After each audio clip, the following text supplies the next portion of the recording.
Hello and welcome to the GrapeSEED Official Podcast. We have back-to-back Talks Archives episodes for you.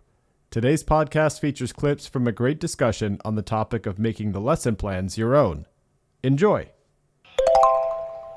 Because I just think it's so good that Kendall is saying how he make adjustments according to, his students' needs, like probably substituting questions because maybe they don't know it. He has to re-ask it a different way, right? Or if they say like, oh, split up, partner it, but then, you know that your students can't, that he's like, well, I know they can't, so I'm not going to do that. And I think on top of that, something that maybe you guys can work into is like, okay, because from the lesson plans, those are kind of goals-ish, like, because if they can't do it, then maybe kind of working out with your fellow teachers to be like, okay, so how do we get them there? And talking about that too, so that, because of course substituting is important, but also thinking about like, okay, so, but we do want them kind of going there, and how do we do that? And I think that's really good. So thank you for sharing, Kendall. Yeah.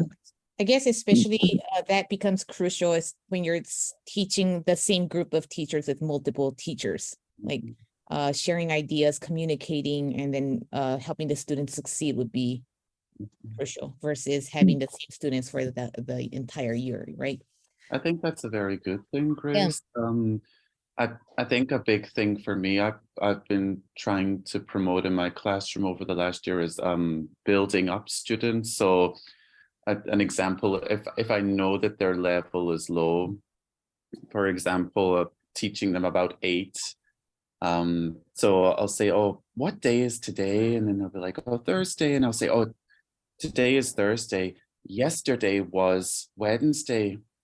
And then I'll lead by example. So I'll say, oh, yesterday I ate an apple. Yesterday I ate an apple. And then I'll ask them, like, what did you eat? And then they'll maybe give like a 1-word answer. And then I'll say, let's make it a full sentence now. And then we'll do it together. So, and then once one student does it, usually another student kind of catches on, and then they start to, so it's all about, I think that start with really basic. So if you know that the question's hard, try to build them up with easy questions that can become that. Right. So that right now I'm teaching the 6th graders and they're on unit 24. And in the readers, the stories about the mystery of the bearded man, and they have a garage sale, and they one of the questions was, did they make enough money? And they learn about not enough, and more than enough in unit 12, but because it's not used that often, it's easy to forget. So I decided to get out the pencils, and I said, right, we've got how many girls in the class? So there's 3 girls. Is 2 pencils enough? No, it's not enough. So I said, it's not enough. And then I said, oh, 3 pencils is enough. Yes, 3 pencils is enough. And then 6 pencils more than enough. And then once you get them to the understanding, then you can go on. Yeah, a couple of things that I tend to do to make the lessons my own. One is just like with Kindle mentioned, checking through to make sure if there's any questions I need to readjust or any activities I need to switch up or anything.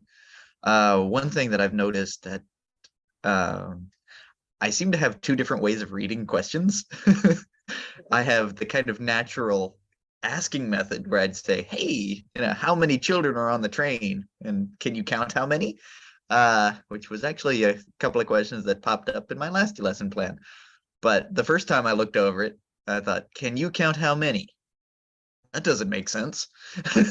But then I had to reread it to myself a couple of times until I got the intonation for what kind of question am I asking. Okay. But it made sense again. So a lot of times I have an iPad with me in class so I can reference my lesson plan just on the fly and a quick glance down. But if I don't know my questions beforehand, then I run that risk of I read the question wrong, and then I don't understand what I'm asking, let alone the kids understand what the question is supposed to be. So that's the first thing I always try to make sure to do is just, even though I have the lesson plan with me, it's always important to be familiar with it. Mhm.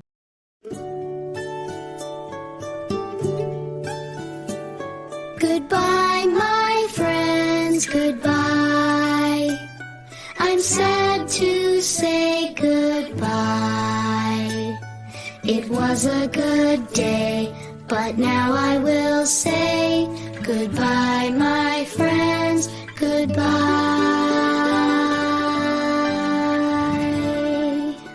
Goodbye, everyone.